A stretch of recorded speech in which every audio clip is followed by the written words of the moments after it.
Good day to you, A-level PE students. Welcome to this tutorial, really introducing you to a concept called OBLA, although I'm relating it to the concept of VO2 Max within this tutorial. My name's James. Let's make a start straight away. So what I've prepared for you is a graphical illustration. On the vertical, we have the notion of blood lactate levels, millimolecules of blood lactate per 1,000. Okay, so millimolecules per 1,000. Don't worry too much if that doesn't sit with you comfortably straight away, okay? That's not a massive issue. I'll explain that in a bit more detail in a moment.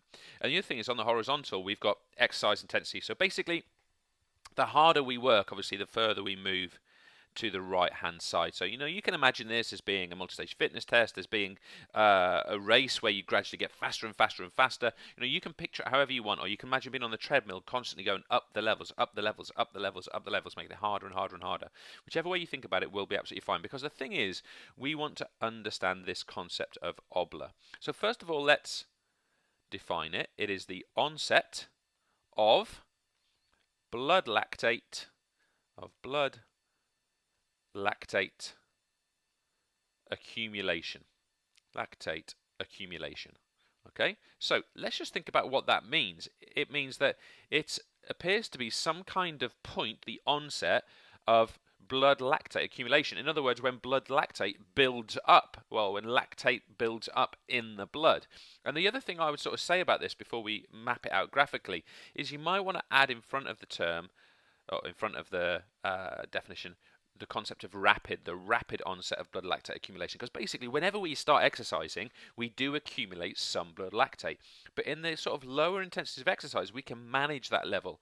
There's a specific point we reach that means that we have to, or that inevitably we start to rapidly accumulate lots of blood lactate. And as a result of that, of course, it causes fatigue, slowing down or stopping of exercise. And the point that all people reach is what we call 4 millimolecules per 1,000 in the blood.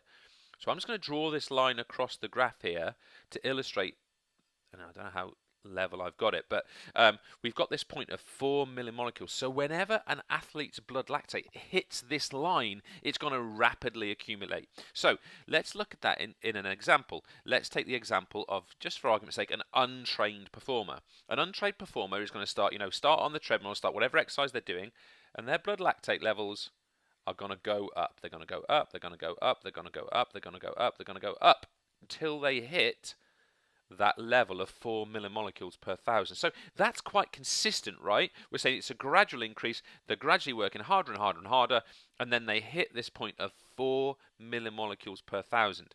And this is then what happens to the shape of that curve. It steepens and goes up. And as soon as it goes up, we are about to hit the point where we cannot continue to exercise, or at the very least, we have to slow down or reduce the intensity of our work. So first of all, I want you to recognize the significance of this 4 millimolecules per 1,000. It is the level that human beings can tolerate 4 and below, but once you get to 4 and above, it very rapidly accumulates. And those of you that are studying biology or biochemistry, you will already know that this is because the hydrogen ions associated with the lactate, they denature aerobic enzymes and prevent us being able to actually produce energy. So I'm not going to go into that in too much detail, but if you're interested, there's a whole heap of learning to do on that specific concept. So let's now think about a trained athlete. A trained athlete, again, may well have the same resting levels of blood lactate, but this time, of course, they're going to be able to do greater levels of exercise. And by the way, I'm trying to go up consistently here, and that looks a little bit shaky, but of course they're going to hit a greater level of exercise intensity before they hit 4 millimolecules. But as soon as they do, look, we get the same response. So all people, once we hit that 4 millimolecules, more or less, it will vary slightly in people, of course, but more or less at that point, we begin to fatigue, or we get to a point where we cannot continue in that fashion because we are rapidly accumulating blood lactate. So that point there is OBLA, and that point there is OBLA. They are OBLA. That is what we mean by the onset of blood lactate accumulation, or ROBLA, the rapid onset of blood lactate accumulation. The only other point I would make before looking at some description, is that the other term we might use for OBLA is what we call your lactate threshold. Your lactate threshold. Okay, so that is just another term that would be useful for you in terms of getting marks in your mock scheme, but more importantly, understanding this concept. Makes sense, right? It's a threshold point related to lactate. As soon as we reach that point, we reach a threshold and blood lactate accumulates very, very rapidly. So it makes sense to us. The other thing I'd say about sort of lactate threshold or OBLA is that really what we are measuring is a percentage of our VO2 max. So, we've studied in quite a bit of detail already the concept of VO2 max. We looked at factors affecting, we looked at the the conceptual understanding of VO2 max. What we're saying here is that OBLA is actually a measurement is a percentage of that VO2 max. So again, a good term to get into your ideas and into your answers. And also, the other thing I would say to you is if we can basically, if we can get our VO2 max to go up, an increase in VO2 max, what that's going to have, the impact of that is going to be to delay OBLA. Okay, to delay OBLA. And that's what we see in this trained yellow line, in this trained yellow curve. This person has increased their VO2 max, and therefore they're able to delay OBLA. And okay, that they're able to delay it to a greater intensity of exercise. We're not necessarily talking about delay in terms of time there, but that summary point is important. The more training we have, the higher intensity we can do aerobically, and we can see that, right? If we've trained, we can actually do a greater intensity of exercise aerobically.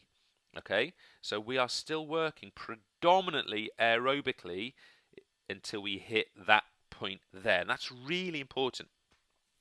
And the only other point I'd make before I finish off is that there is some research that is increasingly suggesting that if we do this training, if we do our continuous, our fartlek, our aerobic training, then very simply it does seem to be that we can actually slightly increase the point at which we might actually begin to hit OBLA. So beyond that sort of gospel of 4 millimolecules per thousand, there is some evidence that we can actually tolerate a little bit more. And I'm going to put that concept in.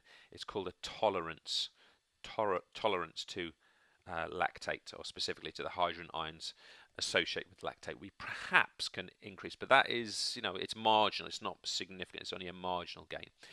That's all from me. I hope that's been useful. Thanks very much for listening.